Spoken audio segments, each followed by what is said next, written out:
The Reindeer. The reindeer stood back, looking large and ferocious. Its dark grey fur was the colour of the storm clouds above.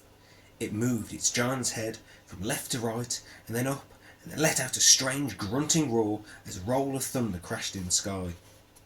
Meeker squeaked meekly in fear. Nicholas clambered to his feet. "Good reindeer, good boy, good boy. Are you a boy? You are a boy. It's all right. I'm not going to hurt you, okay? I'm a friend." The words had no effect. In fact, they made the reindeer rear up on its hind legs.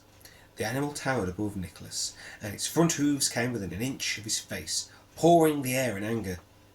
Nicholas backed into a tree. His heart was pounding. "What should we do?" he asked Meeker. But Meeker clearly had no plans. He felt inclined to share. Should we run? Nicholas knew there was no way he would be able to outrun the reindeer. His breath whitened the air, and he was rigid with shock.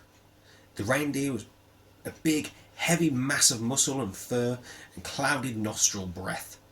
Through the stormy air he came, wild, grunting, huffing, with his head low now, and the large antlers pointing directly into Nicholas's face. This must have been the largest and most furious reindeer in the whole of Finland. Lightning flashed across the sky, and Nicholas glanced up. "Hold on tight, Meeker," Nicholas said, and he jumped up, grabbing the branch just above him with two hands, and swinging himself out of the reindeer's path as thunder rumbled. The reindeer collided straight into the spruce tree as Nicholas hooked his leg around the branch and held on even tighter. Nicholas was hoping that the reindeer would eventually get bored and leave him in peace, but the reindeer stayed there, pawing the ground and circling the tree. Nicholas noticed something. The reindeer was hobbling. There was a thin, broken line of wood sticking out of one of its rear legs. It had been shot with an arrow. Poor creature, thought Nicholas. Just then, Nicholas felt the branch crack beneath him, and he plummeted towards the snowy ground, landing hard on his back. Ah! A shadow moved over him. It was the reindeer. "Listen," Nicholas gasped. "I can get it out." He mimed the action of pulling an arrow out of the leg.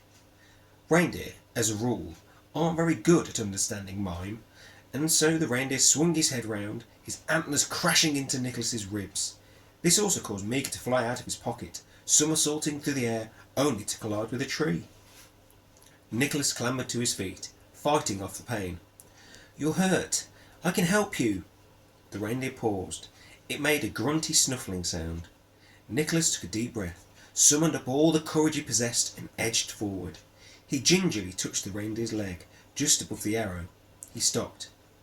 The arrow feathers were grey. This was exactly like the arrow that had been fired at the bear. This was an arrow belonging to Anders the hunter. "They've been here," Nicholas thought aloud.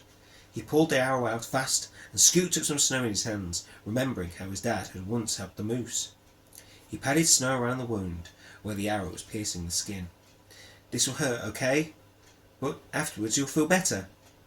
The arrow stuck deep in the flesh, but Nicholas saw that the blood had hardened and realised that the arrow had probably been stuck there for days, if not weeks. The poor creature was moving again now, yanking his leg from left to right in pain. Then it made a deep, anguished moan. It's all right," Nicholas said as he pulled the arrow out. The reindeer shivered from the shock a little and turned, and bit Nicholas's thigh.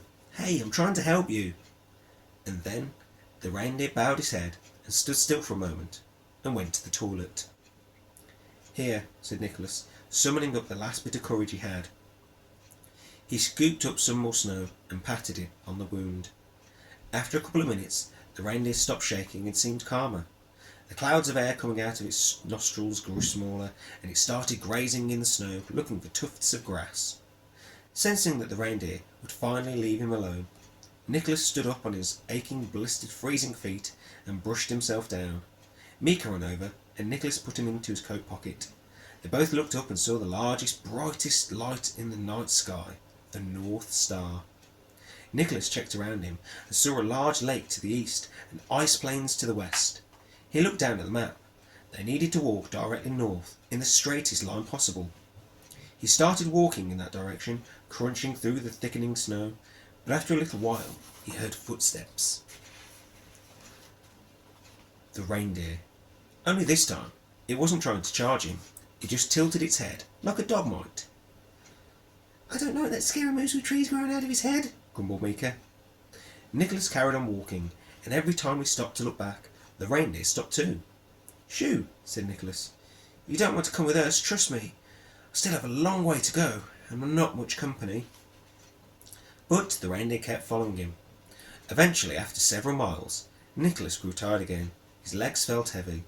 He could see the soles of his feet through his shoes, and his head ached from cold and exhaustion. The reindeer, though, despite his injured leg, didn't seem tired at all. Indeed, when Nicholas was forced to stop and rest his legs and take the pressure off his blisters, and the reindeer walked in front of him, and, noticing Nicholas's damaged shoes and injured feet, lowered his head and knelt on his front 2 knees. "You want me to climb on your back?" Nicholas asked. The reindeer made a snuffling, grunting sound, grunting sort of sound. "Is that yes in reindeer?" "I think no," said Meeker. Nicholas's legs were so tired and his feet so painful that he decided to risk it. "You do realise there are 2 of us, a mouse and me, is that okay?" It appeared to be, so Nicholas climbed on the reindeer's back and, well, did the only thing he could do. He hoped for the best. End of chapter.